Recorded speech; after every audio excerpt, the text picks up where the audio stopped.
Paulo aos Romanos é uma das coisas mais longas e significativas já escritas por aquele que antes era conhecido como Saul de Tarso. Ele era um rabino judeu, pertencente a um grupo conhecido como fariseus, e ele era apaixonado e devoto à Torá de Moisés e às tradições de Israel. E ele via Jesus e seus seguidores como uma ameaça. Mas ele teve um encontro radical com Jesus ressuscitado, que o enviou como um apóstolo, como um representante oficial para o mundo do povo não judeu, chamado de gentios na Bíblia. E então ele começou a usar o seu nome romano, Paulo, e viajou por todo o antigo Império Romano contando às pessoas sobre o Rei Jesus ressuscitado e formando seus seguidores nessas novas comunidades chamadas de igrejas. E Paulo, ocasionalmente, escrevia cartas para essas novas comunidades de Jesus para ajudá-las a promover sua fé, responder a perguntas que as pessoas tinham. E o livro de Romanos é uma dessas cartas. Na verdade, foi escrito bastante tarde em sua carreira. Agora, sabemos, pelo livro de Atos, que a igreja em Roma já existia por algum tempo e que era composta por judeus e não judeus seguidores de Jesus. Mas a certa altura, o imperador romano Cláudio expulsou todo o povo judeu de Roma. E então, cerca de 5 anos depois, todos esses judeus, incluindo os judeus seguidores de Jesus, foram autorizados a retornar. E quando o fizeram, encontraram uma igreja que se tornou muito não judaica em costume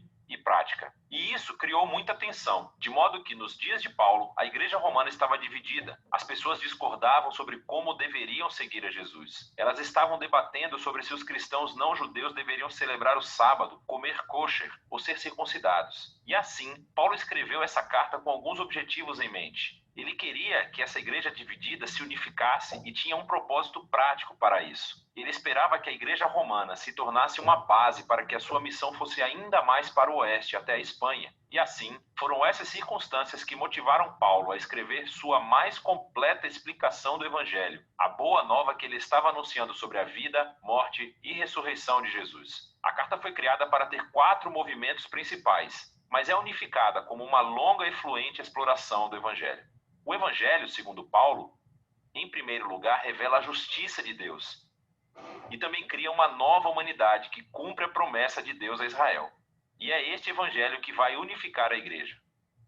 Nesse vídeo, vamos explorar as ideias dos capítulos 1 a 4. Então, Paulo começa se apresentando como um apóstolo designado por Deus para espalhar o Evangelho sobre Jesus, sobre como ele é o Messias de Israel, que ressuscitou dentre os mortos como Filho de Deus, Rei das Nações. E agora, Jesus chama toda a humanidade a estar sob seu domínio de amor. E Paulo diz que as boas novas do Rei Jesus são, antes de mais nada, o poder de Deus para salvar as pessoas que confiam nele e depois revelam a justiça de Deus. Ela descreve o caráter de Deus que sempre faz justiça, o que é certo e o que é bom, mas também que ele é fiel e justo para cumprir suas promessas. E Paulo está dizendo que a história de Jesus nos mostra como Deus fez essas duas coisas. Mas como? Bem, primeiro ele reconta de uma forma longa e criativa a história do Gênesis nos capítulos de 3 a 11. Ele mostra como todo o mundo gentil, todas as nações estão presas em um ciclo de pecado e egoísmo. O coração e a mente humana estão partidos, afirma Paulo. Nos afastamos de Deus para abraçar a idolatria, o que significa encontrar significância suprema em coisas criadas e dar maior fidelidade a essas coisas que não são Deus. Isso resulta em uma distorção da nossa humanidade e comportamento destrutivo. E então, o que resta é uma humanidade que vive uma vida de acusações diante de um Deus justo, o qual o povo de Israel pode dizer: bom, parece que Deus fez uma boa decisão quando escolheu o nosso povo dentre as nações. Ele nos salvou da escravidão no Egito. Ele nos deu as leis da Torá, como o sábado, comer kosher, a circuncisão, e todas essas coisas juntas nos mostram como viver como povo santo de Deus. Mas Paulo diz: calma aí, gente. Ele lembra a história da Torá e do resto do Antigo Testamento, que mostra que Israel era tão corrupto quanto o resto da humanidade. Israel é mais culpado do que os gentios, diz Paulo, porque eles têm a Torá. Eles deveriam saber. E assim, conclui Paulo, toda a humanidade, gentios, israelitas, estão desesperadamente presos e culpados diante de Deus. Mas essa não é a palavra final. As boas novas sobre Jesus são a resposta de Deus. Em vez de culpar a humanidade, Jesus veio como o Messias de Israel para morrer em nome de todas as pessoas como sacrifício pelos pecados. Como nosso representante, Jesus sofreu no seu próprio corpo todas as consequências da dor, do pecado e da morte que causamos no mundo. E ele superou tudo com a sua ressurreição dentre os mortos. Ele disponibiliza sua nova vida de ressurreição para os outros. Jesus se tornou no que nós somos para que pudéssemos nos tornar em quem ele é. E tudo isso, diz Paulo, é como Deus justifica aqueles que confiam ou têm fé em Jesus. Agora, justificação é outro termo rico do Antigo Testamento para Paulo e está relacionada com a justiça de Deus. Literalmente significa se declarar justo. Por causa daquilo que Jesus fez em nosso lugar, recebemos um novo status diante de Deus. Em vez de nos considerar culpados, Deus declara que as pessoas estão em um relacionamento correto com Ele e estão perdoadas. A justificação resulta em uma nova família. A pessoa que confia em Jesus recebe um lugar entre o povo da aliança de Deus. A justificação também resulta em um novo futuro, que inicia uma jornada de transformação da vida pela graça de Deus. E assim, todas essas coisas sobre justificação são um presente de Deus para aqueles que, através da sua fé, estão em Cristo Jesus. E isso leva Paulo, no capítulo 4, a explorar as enormes implicações que tudo isso tem para quem pode fazer parte da família da aliança de Deus. Ele volta para a história de Abraão em Gênesis, capítulo 15. Antes de qualquer uma das leis da Torá ter sido dada a Israel, Abraão foi justificado ou declarado justo diante de Deus. Como? Bom, Deus prometeu que Abraão se tornaria pai de uma grande família multiétnica que receberia a bênção de Deus. Mas ele e sua esposa Sara eram muito velhos, nunca conseguiriam ter filhos.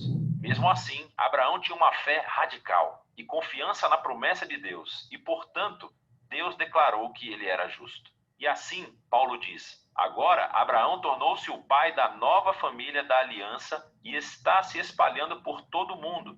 Essa família é composta de judeus e gentios que têm o mesmo tipo de fé e confiança naquele que cumpriu a promessa de Deus a Abraão, Jesus, o Messias. Então, vamos fazer uma pausa e resumir as ideias principais de Paulo aqui nos capítulos de 1 a 4, porque elas são a base para entender o restante da carta. Esse resgate, no entanto, não vai acontecer através de pessoas que tentam obedecer às leis da Torá. Pelo contrário, o caráter justo de Deus o levou a resgatar o mundo através da morte e ressurreição de Jesus, para que ele pudesse criar essa família multiétnica de Abraão baseada na fé e torná-los o seu próprio novo povo da aliança. E então, Paulo mostra como essa nova família faz parte de algo muito maior, que os leva a um novo modo de vida juntos. Mas tudo vai estar enraizado nessas ideias centrais exploradas no capítulo de 1 a 4 da carta de Paulo aos Romanos. Então, vocês entenderam qual que era a situação que estava lá em Roma? Né? Que lá em Roma havia judeus, né? e, logicamente, gentios, pagãos, né? Ou seja, que não eram da fé judaica. E os dois, esse grupo que ele está falando, são dois grupos que se converteram a Cristo, né? Que se tornaram cristãos.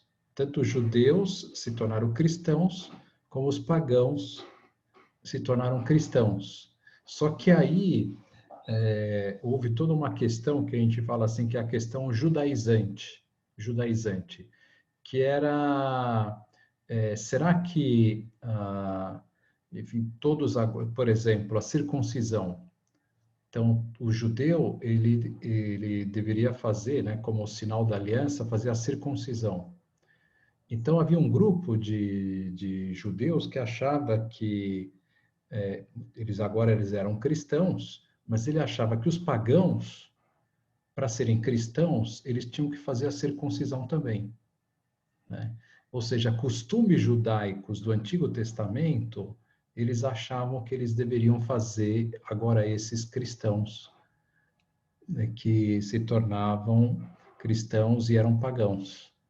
E aí começou uma polêmica. Será que eles precisam fazer isso? Por exemplo, toda essa questão de comer animais puros e impuros, né? Então você vê que Deus, Jesus Cristo deixou algumas coisas em aberto. Ele não definiu tudo antes de subir aos céus, né? Essas questões mais, vamos dizer assim, superficiais, mas que gerou uma polêmica ali no começo.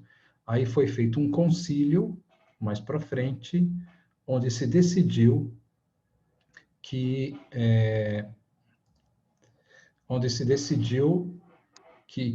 que já não eram mais necessários fazer aquelas práticas do Antigo Testamento e que, então, esses cristãos vivessem como hoje a gente vive, né?